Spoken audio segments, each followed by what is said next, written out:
Sesuai dengan kitab-kitab suci ilahi, 100 tahun nizam khilafat yang berkembang telah berlalu dalam Jemaat Muslim Ahmadiyah.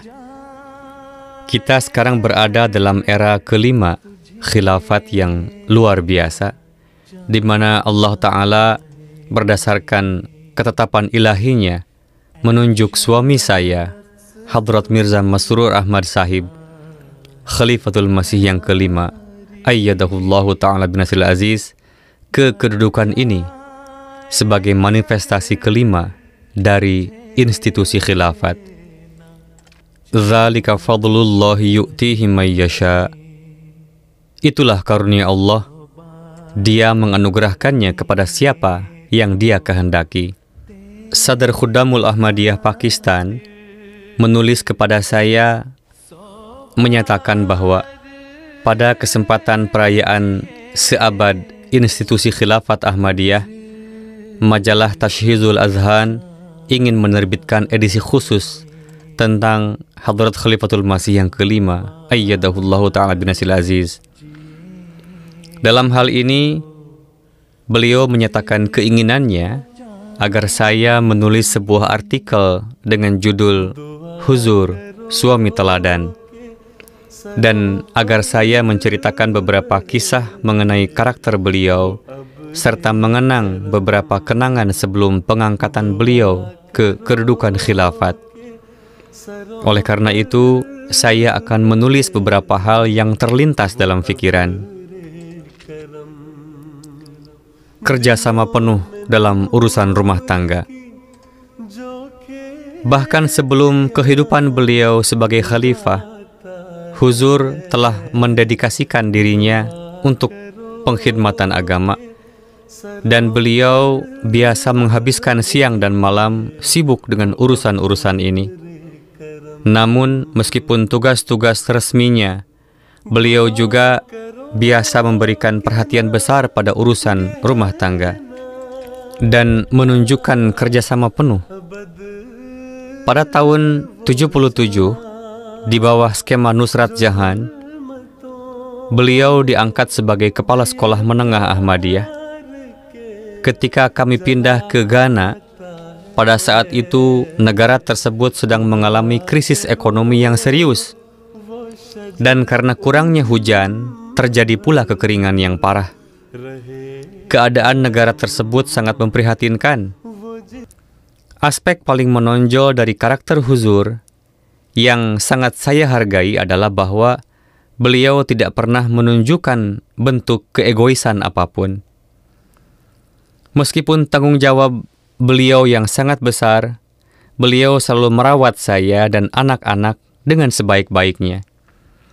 Sesungguhnya bagi seorang wakaf zindagi, untuk memenuhi tujuan mereka, pasangan mereka juga harus berkorban dan sepenuhnya mendukung mereka.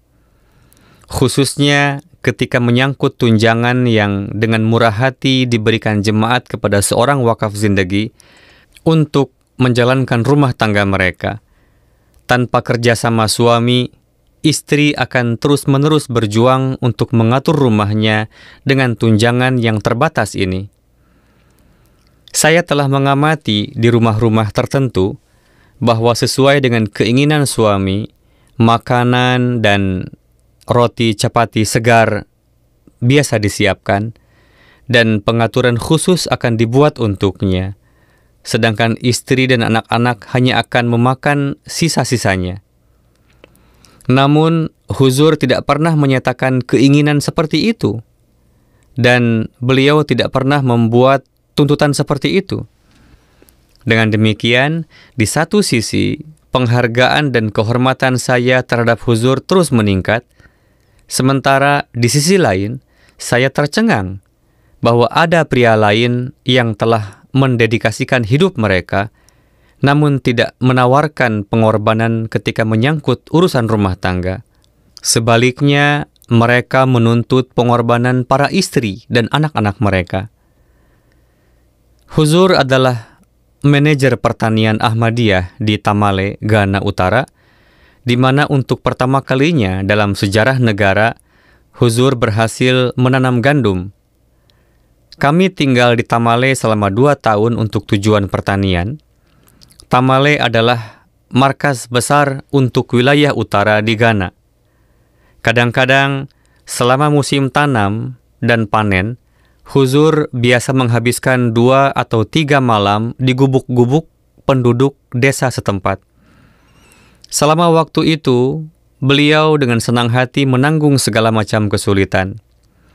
Selain itu, beliau membantu saya dengan segala cara yang mungkin dalam hal pekerjaan rumah tangga. Beliau bahkan biasa mengambil air dan membawanya dari luar. Selalu ada kekurangan air di Ghana. Kami telah menyimpan tangki di luar yang akan didatangi truk tangki dan diisi dengan air. Ada drum plastik besar di dapur dan kamar mandi. Huzur biasa mengisi drum-drum itu dengan ember air setelah setiap salat subuh. Tidak peduli seberapa mendesak pekerjaan beliau, beliau tidak pernah berkata kepada saya bahwa saya sibuk, sedangkan saya harus mengisi drum-drum itu sendiri. Setiap kali saya jatuh sakit, beliau biasa mengambil tanggung jawab memasak untuk kami. Beliau biasa secara aktif mendukung saya dalam mengajarkan Al-Quran kepada anak-anak kami.